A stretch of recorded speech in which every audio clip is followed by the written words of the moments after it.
Jetzt sind wir also wieder zurück in Deutschland. Knapp 3 Jahre waren wir auf der Panamericana unterwegs und haben das Abenteuer unseres Lebens hinter uns. Wir haben viele unterschiedliche Lebensarten und den Alltag anderer Länder kennengelernt.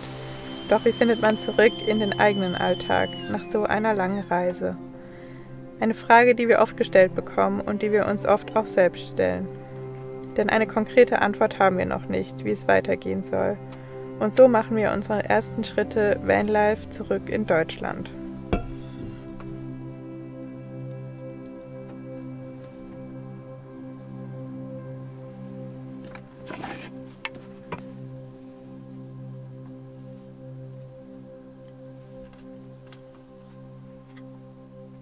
Guten Morgen und willkommen zu einer neuen Folge mit uns, mit Neuland Stories. Wir sitzen gerade hier vorne und frühstücken. Ich wollte gerade schon sagen, an unserem Lieblingsfrühstücksspot, aber schöner wäre es natürlich draußen. Aber bei dem Regenwetter, was wir erwischt haben zum Losfahren, zum Start ins Vanlife in Germany, müssen wir wohl Vorlieb mit Beifahrer und Fahrersitz nehmen. Aber wir sind wieder im Van. Wir sind wieder im Van. Unterwegs im Van. Es fühlt sich so richtig an. Weil die Fahrerkabine aktuell am saubersten ist, ist es hier sowieso am schönsten. Ja. Aber wir müssen uns auch erstmal wieder eingrooven. Wir haben nach dem Wasser einfüllen auch direkt mal vergessen, das Ding zuzumachen und haben direkt wieder Wasser in den Van laufen lassen. Yay. Also kann man Vanlife verlernen? Ja. Vielleicht ein bisschen. Auf jeden Fall können wir hier nicht im Wald stehen bleiben. Wir haben hier eigentlich einen recht schönen Waldspot.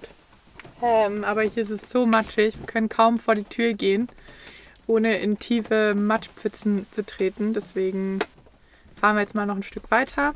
Denn wir haben unsere Gummistiefel vergessen. Ja. Wenn man einmal ausgezogen ist, ist es schwer wieder einzuziehen und an alles zu denken. Hake sich wieder ein. Ja. Und ab morgen soll es ja auch besser werden, das Wetter. Auf jeden Fall fahren wir jetzt erstmal weiter. Alles zu? Für einen Freund. Ich glaube schon. Aber wir werden es gleich hören, wenn wir irgendwas vergessen haben. Wenn so eine Schublade aufkracht. Oder der Kühlschrank durch den Van fliegt.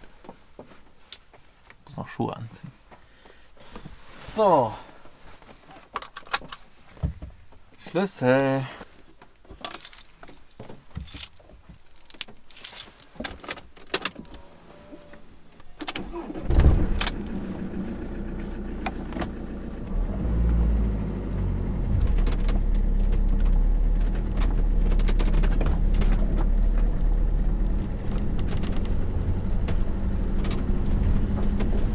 Wir sind mittlerweile ziemlich weit im Norden schon in Deutschland. Wir haben schon einiges an Strecke gemacht, weil wir das Pfingstwochenende mit Freunden in Bremen verbracht haben.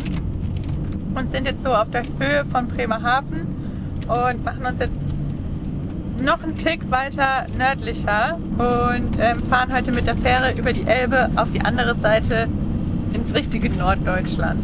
In den echten Norden. In den echten Norden.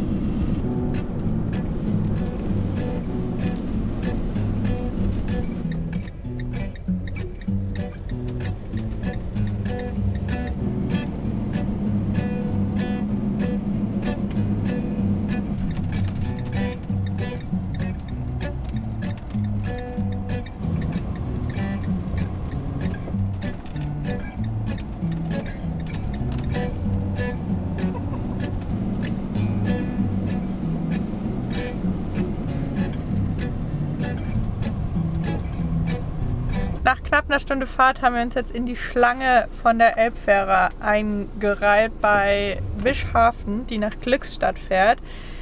Damit hoffen wir einfach so ein bisschen den Hamburger Verkehr zu umgehen.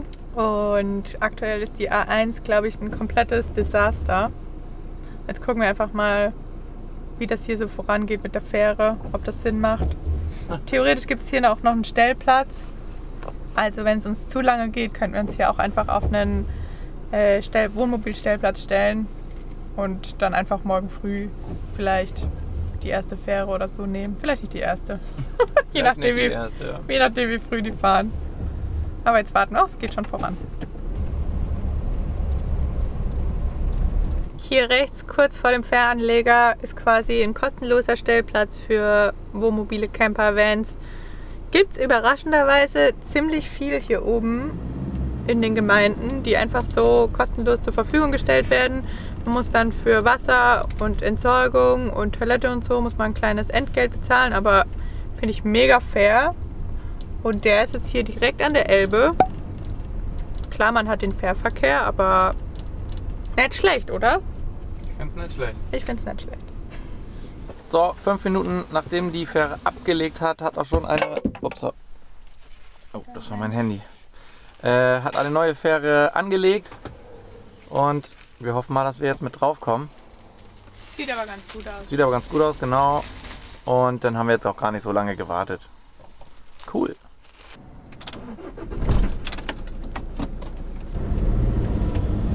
Einer darf noch.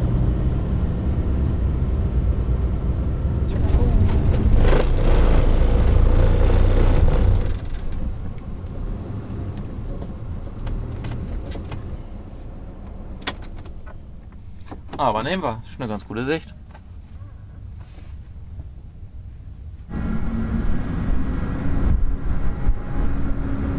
Moin. Moin. Wissen, wie lange wir mobil ist? Nicht genau, ich glaube 5,20 oder so was. 5,25. 24,90 wäre das?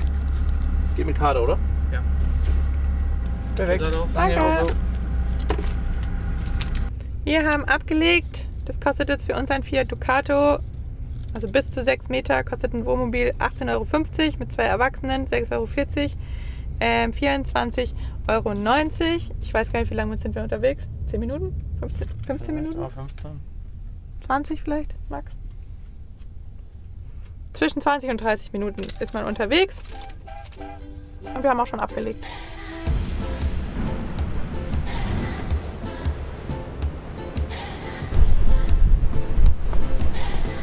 Wie ihr seht, sieht man gar nichts. Viel los ist heute auf der Elbe nicht. Bisher haben wir 3 Fähren gezählt. Also sie fahren schon echt regelmäßig. Und ich glaube, wenn viel los ist noch mehr Fährbetrieb als normal. Also spätestens alle halbe Stunde legt hier eine Fähre ab. Voll praktisch. Ja, aber auch nicht ganz günstig. Aber finde ich jetzt okay. Ist okay, ja. Wenn man den Diesel, den Sprit einberechnet über Hamburg, Ja, das stimmt schon. lohnt sich auf jeden Fall. Und man fährt Fähre.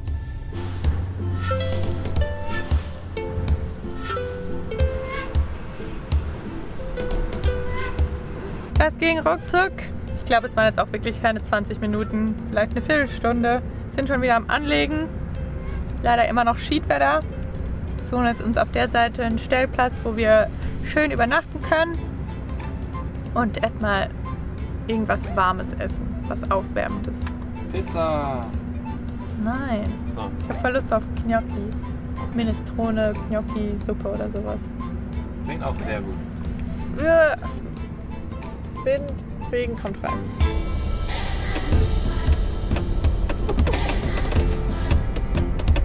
Schade.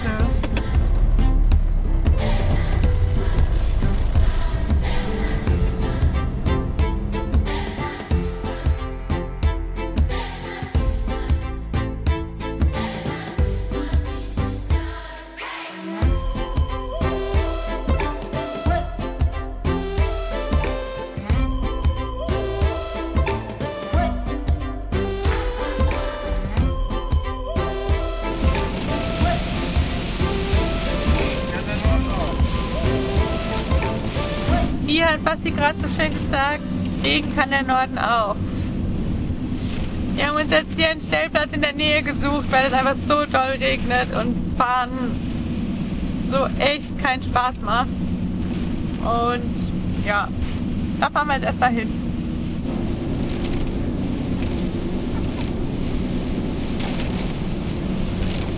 Eigentlich macht es gerade ein bisschen Spaß. Man sitzt im Trocknen, kann im Regen ein bisschen zulauschen.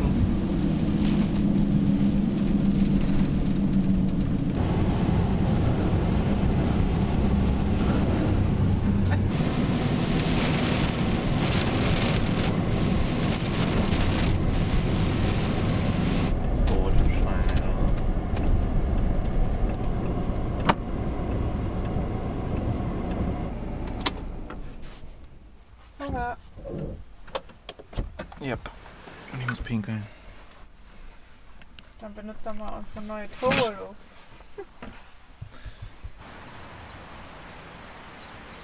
Das ist hier ein kleiner Stellplatz von der Gemeinde. Hier in der Nähe, kostenlos, mit Mülleimern. Und ich glaube, es gibt hier auch irgendwo noch eine Toilette. Und ja, hier machen wir es uns jetzt gemütlich. Es hat tatsächlich gerade aufgehört zu regnen. Sprich, wir können gleich auch noch mit Peps raus. Und dann gibt es lecker was zu essen.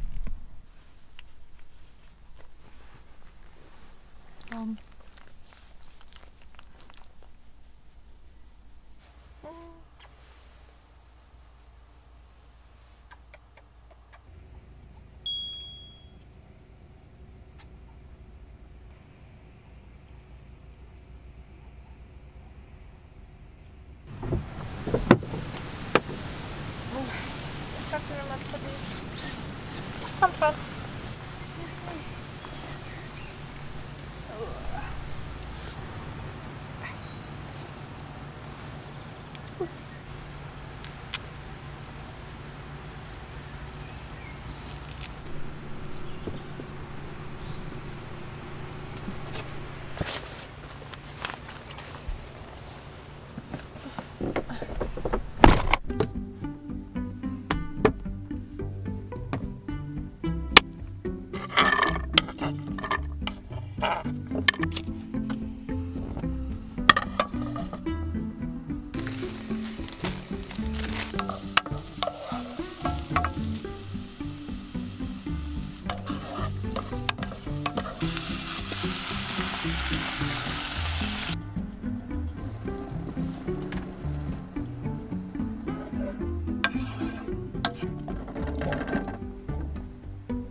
Ein richtig einfaches, leckeres, nahrhaftes, proteinreiches, Oh Gott, oh Gott, oh Gott. wärmendes Essen. Oh, ich lieb's. Genau richtig für so einen Regentag. Voll geil. Warum machen wir das nicht öfters? Eigentlich ist es schnell gemacht.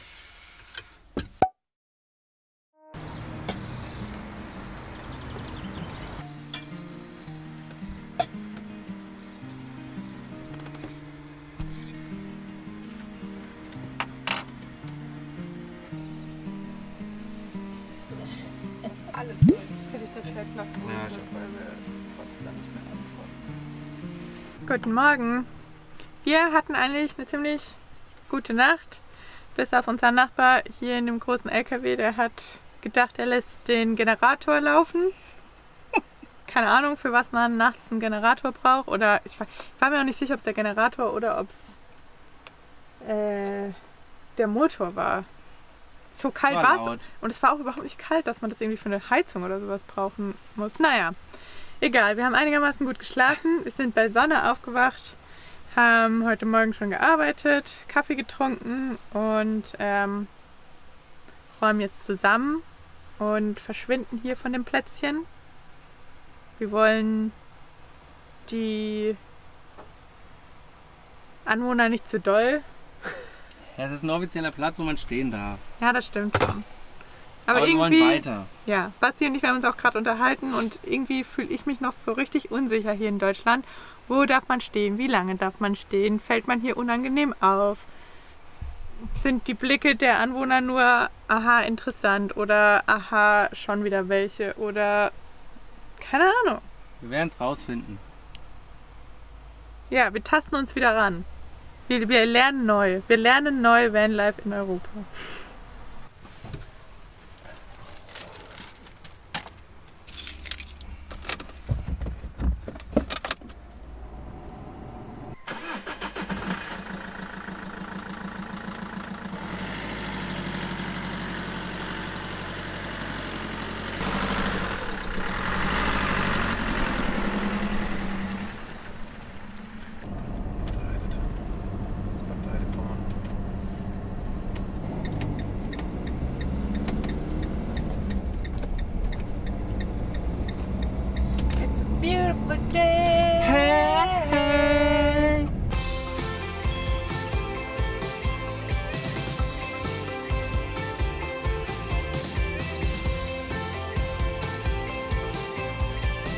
richtig sonniger Tag geworden. Wir sind jetzt so 3,5 Stunden gefahren, 4 und kommen demnächst auch schon an unserem nächsten Stellplatz an. Wir stehen heute mal nicht wild oder wir machen kein Wildcamping, wobei wir das noch gar nicht gemacht haben, seit wir unterwegs sind. Aber wir haben uns was gebucht über vansite.eu. Da müssen wir allerdings noch auf die Bestätigung warten, weil die Buchung habe ich natürlich wieder auf den letzten Drücker gemacht.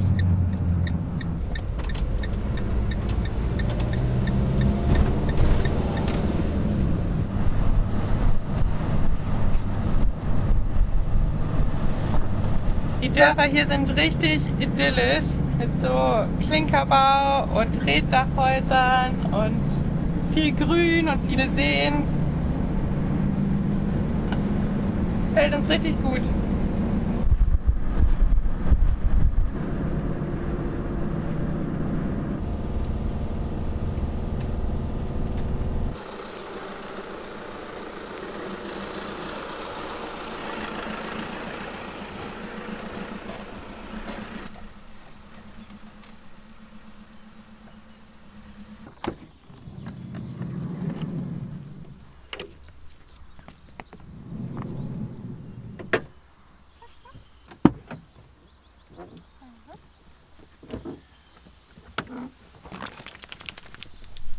Ein absoluter Glücksgriff. Ist richtig schön, richtig traumhaft. Wir sind mitten im Grün.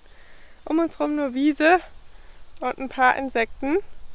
Und wir haben auf dem Weg hierher noch ein bisschen was eingekauft zum Grillen.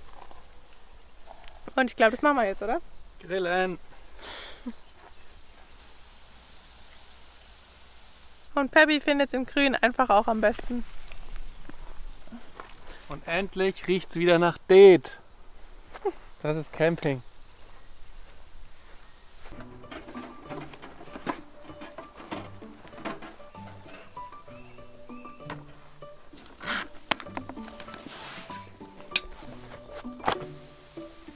Endlich wird mal wieder gegrillt.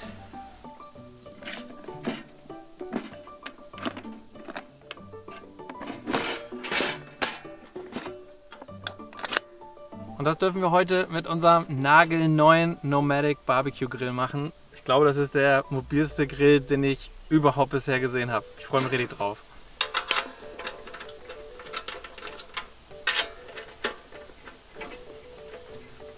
Das ging schon mal richtig einfach. Ich glaube, das hat keine Minute gedauert und der Grill ist aufgebaut. Einmal die Füße unten rausklappen, entriegeln an den Seiten und dann die beiden Grillflächen auseinanderklappen. Und dann habt ihr zwei unterschiedliche Grillzonen und die könnt ihr mit ungefähr 150 bis 350 Grad beheizen. Wenn ihr eine solche Campinggasflasche nicht dabei habt oder auch nicht mitnehmen wollt, könnt ihr den Grill mit dem Zusatzschlauch auch entweder direkt ans Womo oder an die große Gasflasche schließen.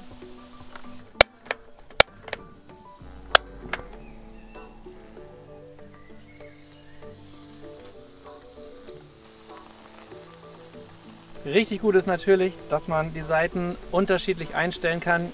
Jede Seite hat seinen eigenen Regler und man kann stufenlos die Temperatur einstellen. Kann man entweder auf einer Seite Fleisch, auf der anderen Seite Gemüse oder eine Seite nur zum Aufwärmen benutzen. Und das finde ich bei einem Grill dieser Größe absolut genial. Und auch das Reinigen nach dem Grill ist super einfach. Der Grillrost lässt sich einfach rausnehmen, der ist sogar Spülmaschinen geeignet. Man kann es einfach auswischen. Unten ist ein Loch, wo das Fett in die Auffangschalen läuft. Und wenn es mal richtig gründlich werden soll, kann man auch die Brenner einfach rausnehmen, 2 Schrauben lösen und kann dann noch einmal alles picobello sauber machen. Und das ist auch ruckzuck erledigt.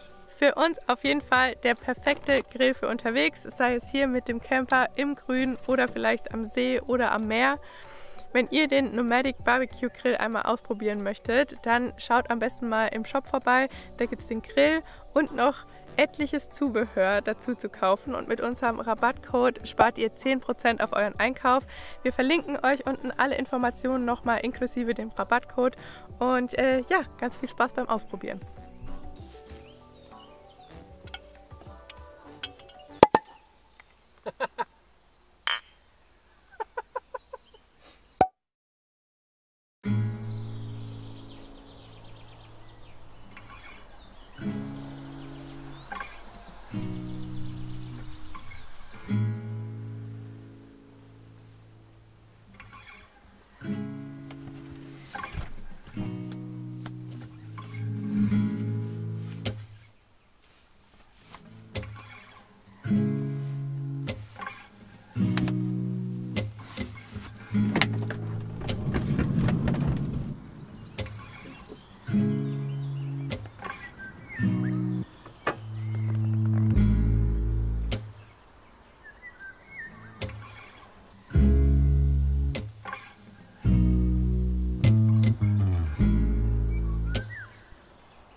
Das ist wirklich mit Abstand mein Lieblingspart am Tag. Vor allem, wenn man an so einem schönen Ort aufwacht. Mitten im Grün, Weg auf die Felder. Richtig herrlich.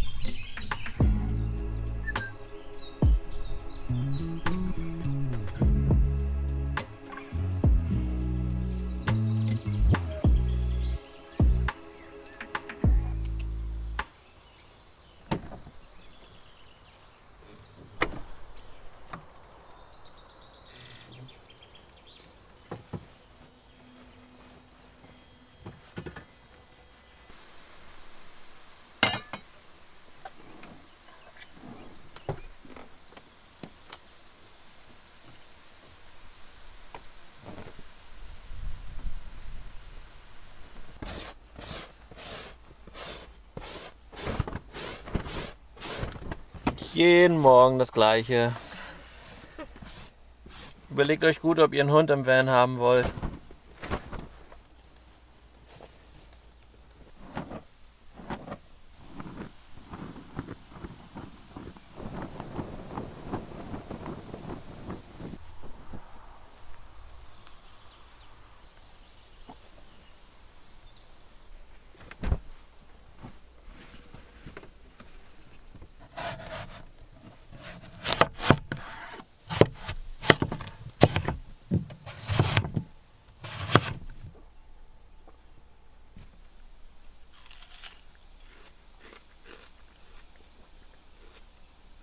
Schmeckt besser, als sie aussieht. Basti hat draußen schon die Stühle aufgebaut. Roter Teller, Melone, Tomate und Paprika. Und dazu, wir haben von gestern noch Baguette. Und dann machen wir uns jetzt noch ein paar Brötchen.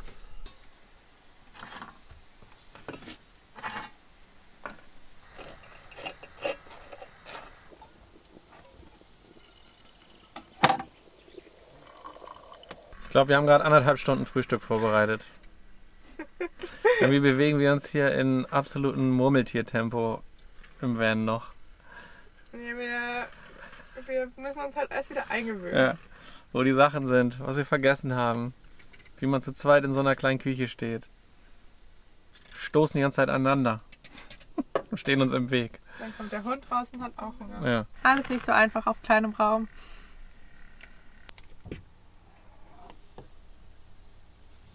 Wir brauchen mehr Platz. Ist alles voll. Meinst du? Ja, wir grooven uns wieder ein. Dann wissen wir, wie man den kleinen Platz benutzt. Sonnenbrille. Frühstück. Ja. Okay.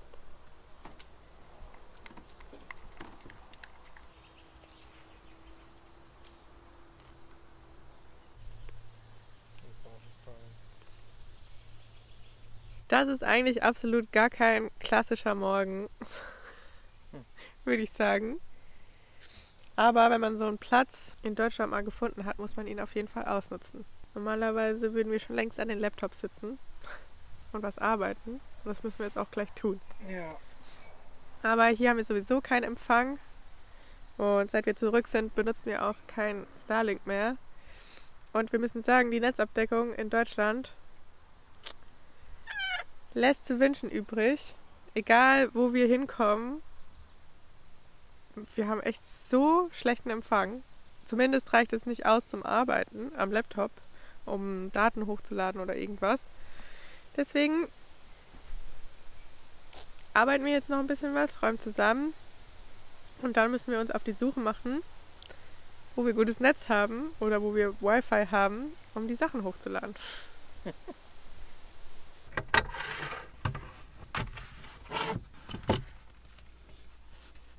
Basti hat sich jetzt vorne den Schreibtisch aufgebaut. Das ist immer richtig praktisch, dass wir das vorne im Beifahrerraum nutzen können und wir dann hier hinten noch den Wohnraum haben. Meine Arbeit am Laptop ist leider ziemlich online-lastig, deswegen kann ich nicht so viel machen. Ich mache jetzt hier klar Schiff, mache dann aber trotzdem auch noch ein bisschen was.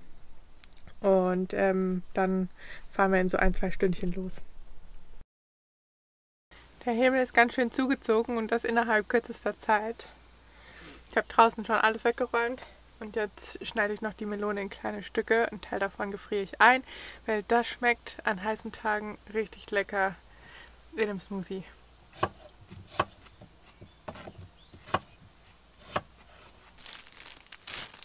Es ist nicht groß, aber wir sind immer wieder überrascht, was alles in unser kleines Gefrierfach reinpasst. Eiswürfel, Melone, gefrorene Banane, gefrorene Beeren. Warum wir hauptsächlich Obst haben, keine Ahnung. Und der Rest ist einfach so zum Naschen.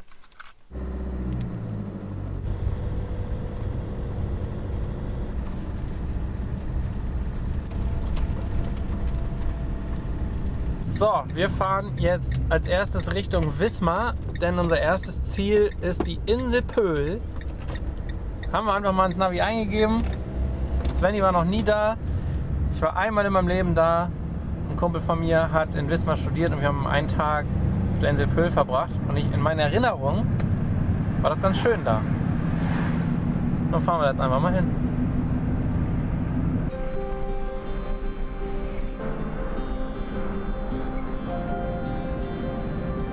Kurz haben wir gerade gedacht, wir fahren wieder an isländischen Fumarolen vorbei. Aber nein, es ist nur Landwirtschaft. Das ist doch nur die frische Luft hier im Norden. Ja, stimmt. Ich muss auch sagen, es stört mich selten. Ja, also es stört mich eigentlich eher weniger hier im Norden als irgendwo anders. Ich wollte nur weitere Sinne schärfen in unserem Vlog.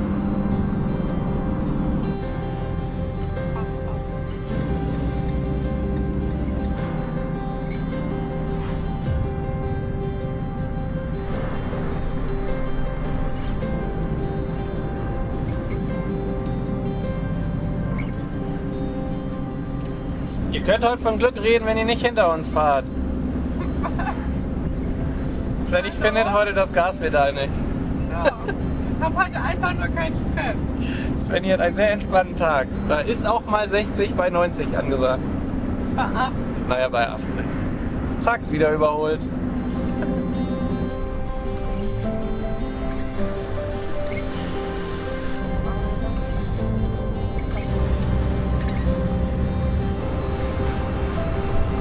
Das ist, glaube ich, die schönste Wohngegend, an der wir je vorbeigefahren sind. Ein Reetdachhaus ans nächste gereiht. Das sind meine Lieblingshäuser.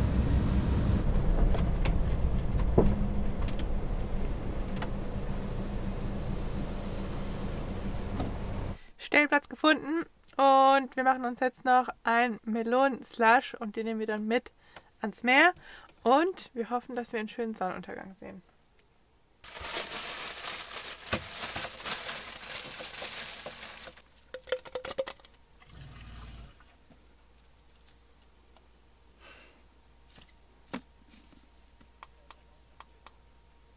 Warum geht der nicht?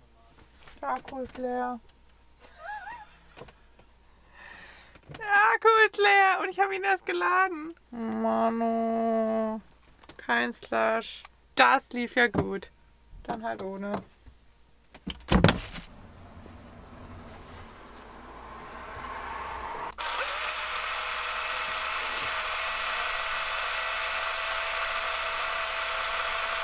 Nur nicht richtig zu.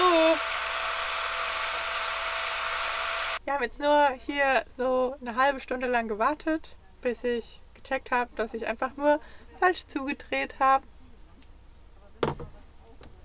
Aber das Gute ist, der Parkplatz schließt um 8 und ab dann ist es kostenfrei hier zu stehen. Parkplatz schließt um 8. Also er bleibt offen, aber man muss keine Parkgebühren mehr bezahlen. Also Glück im Unglück. Tschüss. Wollten wir das nicht mitnehmen? Schon so geschmolzen jetzt. Okay. Dann her damit. Aufs Glück im Unglück.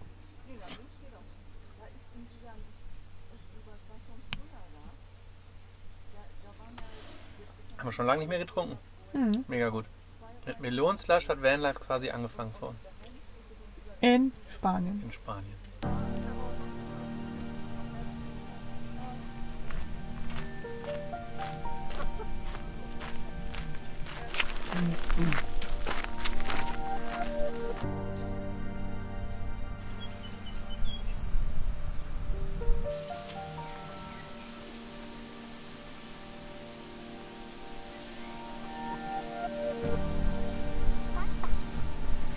laufen.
Peppi hatte gerade ihre 5 Minuten.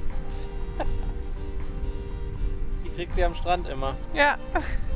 Wir waren schon lange nicht mehr am Strand. Ist richtig schön. Ist ein richtig schöner Sandstrand. Die Sonne geht jetzt direkt vor uns unter. Für das sind wir gekommen. Genießen jetzt noch die frische Meeresbrise und den Wind. Und ich würde sagen, wir verabschieden uns für diese Woche von uns. Wir verabschieden uns von uns. Euch von uns. Es waren ein paar aufregende Tage. Viel Regen, aber auch Sonne. Schöne Stellplätze. Wir grooven uns noch so ein bisschen ein in Vanlife Deutschland und hoffe, wir werden noch ein bisschen, wie nennt man das? Selbstbewusster, treffsicherer und so. Ja. Und wir genießen einfach jetzt gerade im Alltag. Das ist ja irgendwie gerade das Schöne. Also wir haben ordentlich viel zu tun und sind viel am Laptop, aber genießen es einfach hier in Deutschland unterwegs zu sein. Ich würde sagen, das Emoji der Woche ist ein Hund. Schon wieder. Wir hoffen, Peppi buddelt uns nicht ein. Oder gibt es eine Sandburg? Ja, oder eine Sandburg. Irgendwas mit Sand. Wir hoffen, Peppi buddelt uns hier nicht ein und dann sehen wir uns nächste Woche wieder. Danke. Ende.